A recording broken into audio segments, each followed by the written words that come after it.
There are moments in grief when someone offers you a hand, and every instinct you have screams to wave it away. But what if that refusal, that stubborn, jaw-clenched, "I'm fine," is quietly making everything worse? Grief has this cruel little trick where it convinces you that needing help is the same as failing the person you lost.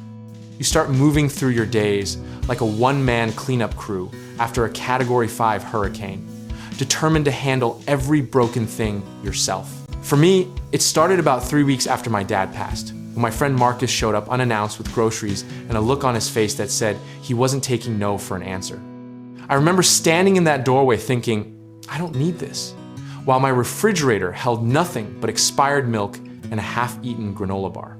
Here's the thing about grief. It's not just emotional devastation. It's also deeply logistical chaos. Like someone scrambled your operating system while you were sleeping. You forget to eat, you forget to call back, you forget that the world keeps moving while you're standing completely still. Marcus didn't ask me to talk or process or share my feelings. He just started putting groceries away. And that absence of pressure was the most generous thing anyone had done for me in weeks. Sometimes help doesn't need a ceremony. Sometimes it's just someone quietly restocking your pantry while you lean against the counter trying not to fall apart. Accepting that help felt like surrendering something, some idea I had about myself as a capable, self-sufficient person who could absorb any blow. But here's the irony. The most capable thing I did that entire month was let Marcus put oranges in my refrigerator without arguing about it. The second moment came from my aunt, who flew in from out of town and simply took over the paperwork, the death certificates, the insurance calls, the endless hold music that plays while your heart is breaking. I had been staring at a folder of documents for 11 days, like it was written in a language I'd never learned. She didn't ask permission. She just sat down at my kitchen table with a yellow legal pad and started making phone calls, and within 48 hours, things were handled that I hadn't been able to touch in nearly 2 weeks. There's a particular kind of relief that comes when someone removes a weight you didn't even realize you were still carrying. What we often misunderstand about grief is that accepting help isn't passive. It's actually one of the most active choices you can make in your own survival. You are deciding consciously that your well-being matters enough to let someone else contribute to it. There's this cultural mythology, especially for people who grew up watching their parents white-knuckle through every crisis, that struggle is supposed to be solo. But grief is not a performance of strength, it is a wilderness, and you are allowed to accept the compass someone else is handing you. The psychological research is pretty clear on this.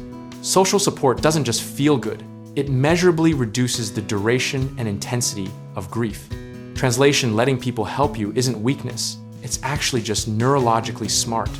We act like vulnerability is a liability when, for most of human history, community and interdependence were the entire survival strategy. You are not betraying your grief by letting someone do your dishes, you are honoring your humanity.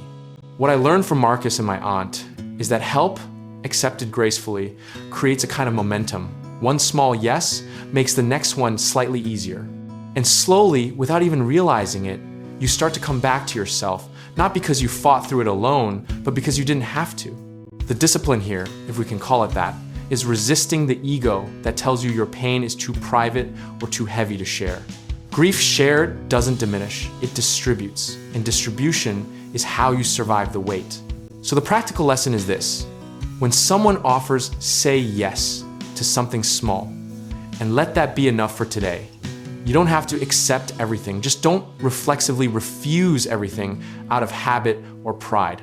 Philosophically, I think we get to choose the story we tell about needing help. Either it's a confession of weakness, or it's evidence that someone loves you enough to show up. I know which story I'd rather live inside. Comfort, it turns out, isn't something you manufacture alone in a quiet room. It's something that arrives, sometimes in grocery bags, sometimes in yellow legal pads, carried in by the people who refuse to let you disappear. And maybe the most honest thing I can tell you is that I am grateful every single day that I was just tired enough to finally say yes. If this resonated with you, hit subscribe and go check out all our other topics. We cover a lot of ground worth exploring.